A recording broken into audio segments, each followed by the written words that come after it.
Alors que les États-Unis ont un nouveau président, retournons en 1945 pour parler de tous les anciens locataires de la Maison-Blanche depuis la fin de la Seconde Guerre mondiale. Et aujourd'hui, pour débuter cette série, abordons celui qui ne devait pas être président, qui ne voulait pas être président, Harry Truman. I faithfully execute the office of President of the United States. An American airplane dropped one bomb on Hiroshima.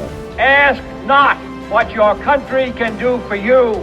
Ask what you can do for your country. We will make America great again. There is not a liberal America and a conservative America. There is the United States of America. Le 12 avril 1945, Franklin Delano Roosevelt, président des États-Unis depuis 12 ans, meurt d'une hémorragie cérébrale à 63 ans, et même s'il était malade depuis plusieurs années, son décès arrive brutalement, et comme le veut la Constitution, le vice-président prend sa place et devient chef de l'État. Vous l'aurez compris, Harry Truman devient alors le 33e président des États-Unis. Pourtant, c'était pas gagné.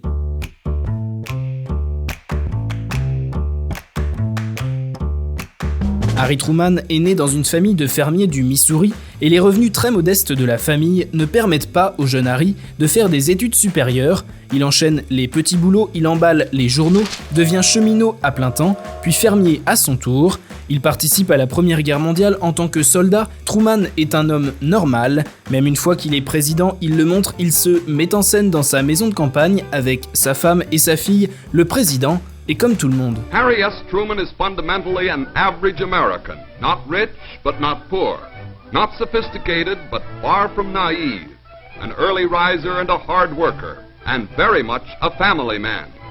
Having lunch with his family on the backyard lawn of his rural summer white house in the little town of Independence is symbolic of the democratic principles which motivate the life of this leader of the people of the United States.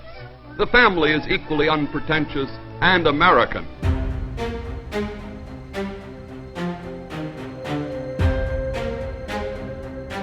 Quand il se lance dans la course à la Maison-Blanche, Roosevelt prend Harry Truman comme colistier. Pour sa discrétion et sa docilité, le poste de vice-président n'a pas une grande importance et Roosevelt veut quelqu'un qui ne prenne pas trop de place, quelqu'un qui ne fasse pas trop de bruit, et Truman est plutôt pas mal dans ce registre. Quand Roosevelt meurt, Truman n'est pas préparé à devenir président. Disons que ça n'était pas vraiment au programme. Truman est donc propulsé au premier poste de l'État sans y être réellement préparé. Il ne connaît pas les dossiers alors que la période est quand même plutôt importante. Nous sommes en avril 1945, l'Allemagne nazie est sur le point de capituler. Les Alliés préparent la suite, mais Roosevelt ne parlait que très peu à son vice-président des dossiers, des négociations. Il n'en voyait pas trop l'utilité. La première mission de Truman n'est donc pas des moindres, assurer la fin de la guerre et bâtir la paix en négociant avec les Européens, mais surtout avec l'URSS de Staline. Pour cette mission, Harry Truman est forcément propulsé sur le devant de la scène internationale. Les États-Unis font partie des grands vainqueurs de la guerre. The Charter of the United Nations, which you are now signing, is a solid structure upon which we can build for a better world. History will honor you for it. Between the victory in Europe and the final victory in Japan, in this most destructive of all wars, you have won a victory against war itself.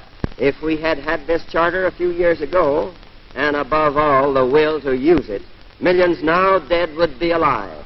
If we should falter in the future in our will to use it, millions now living will surely die. Now there's a time for making plans, and there's a time for action.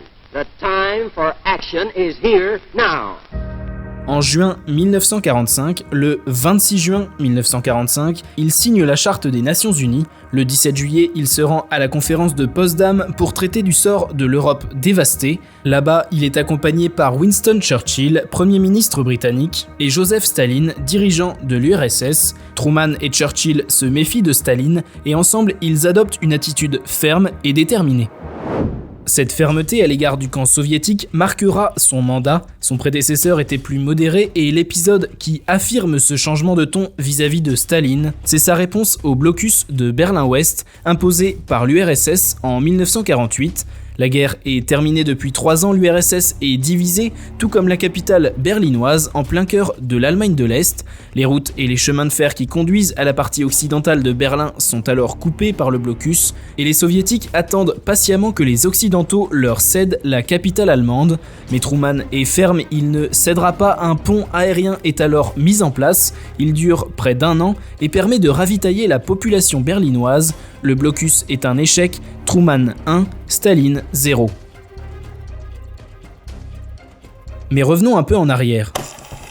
Harry Truman prend les commandes de la première puissance mondiale juste avant la fin de la guerre en Europe. Le 8 mai 1945, l'Allemagne nazie capitule et marque la fin des combats sur le vieux continent. Mais la guerre se poursuit, il reste les Japonais, et pour accélérer la fin des combats et éviter un débarquement au Japon, Truman donne l'ordre. Le 6 août 1945, à 8h15, le B-29 Enola Gay largue Little Boy, la première bombe atomique sur Hiroshima. La ville est rayée de la carte, il y a plus de 70 000 morts. Le 9 août, c'est au tour de Nagasaki de disparaître.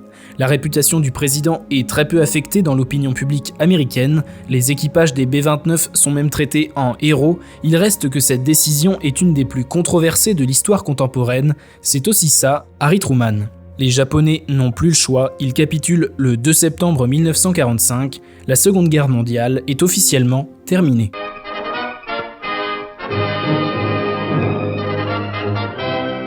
The battleship Missouri, 53,000-ton flagship of Admiral Halsey's Third Fleet, becomes the scene of an unforgettable ceremony, marking the complete and formal surrender of Japan.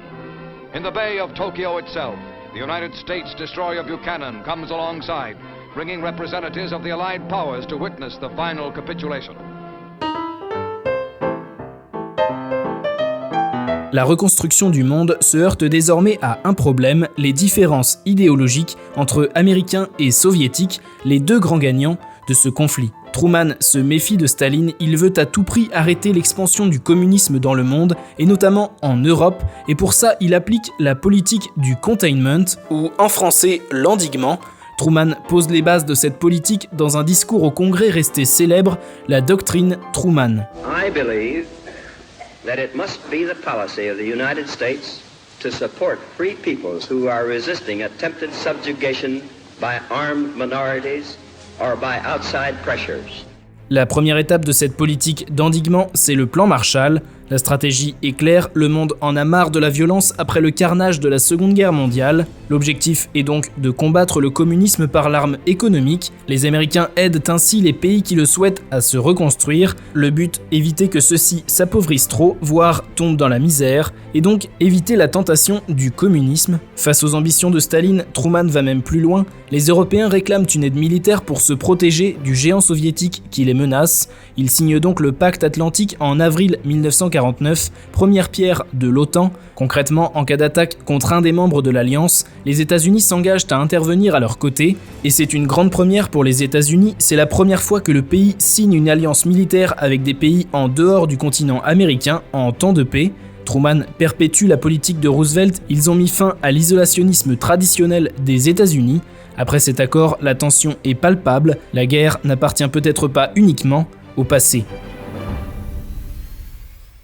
Harry Truman a donc eu un grand rôle à l'extérieur de ses frontières, dans ce contexte mondial très compliqué, mais le président est avant tout le président de son pays. Il doit donc aussi s'occuper de la politique intérieure, sa tâche, assurer la reconversion économique. Le pays n'est plus en temps de guerre, l'économie doit donc reprendre son cours normal, et en bon partisan du New Deal de son ancien supérieur, Truman imagine ce changement dans un esprit interventionniste. Les républicains enragent, eux qui veulent, et depuis longtemps, un retour complet et rapide au libéralisme économique. La bataille s'engage alors entre le président et le Congrès. Le Parti démocrate perd les élections de mi-mandat, les midterms. Le président est désavoué par la population. Les républicains sont majoritaires dans les deux chambres du Congrès. Pour Truman, les années 1946 et 1947 sont très difficiles. Ces mesures progressistes sont rejetées et le Congrès passe outre les vétos qu'il pose. Il est très affaibli par la situation.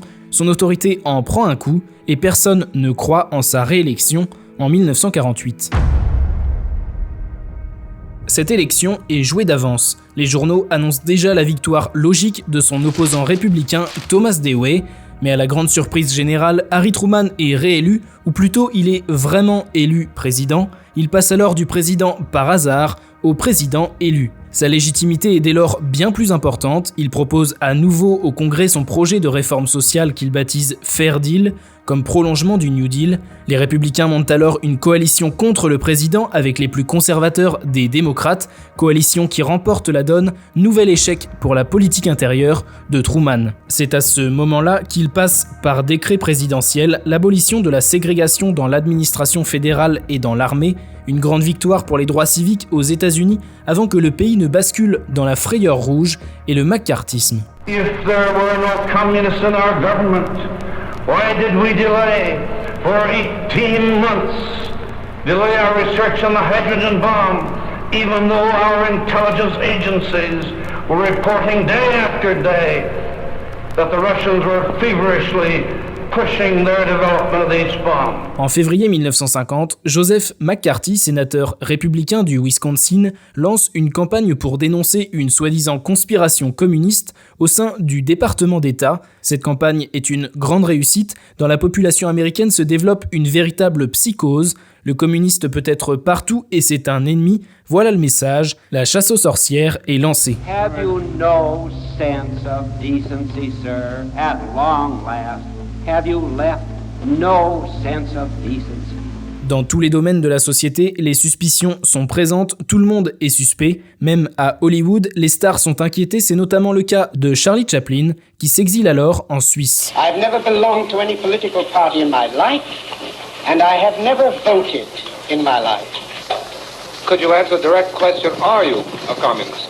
I am not a communist. Mais qu'en est-il du département d'État ? Eh bien, Truman est la cible de violentes attaques de McCarthy et de ses partisans qui voient en lui un socialiste convaincu. En témoignent ses propositions de réforme dites sociales et la modération qu'il tente de préserver face aux anticommunistes, alors même que la folie s'empare du pays. Pourtant, dès 1947, Truman ordonne une enquête pour vérifier la loyauté des fonctionnaires. Le résultat de cette enquête, plus de 2000 démissions et 200 révocations. Get out of here. Mais les assauts répétés de McCarthy ébranlent la position du Parti démocrate et contribuent fortement à la défaite de Harry Truman à l'élection présidentielle de 1952. Les républicains reviennent à la Maison-Blanche. Dwight Eisenhower est élu à son tour président des États-Unis.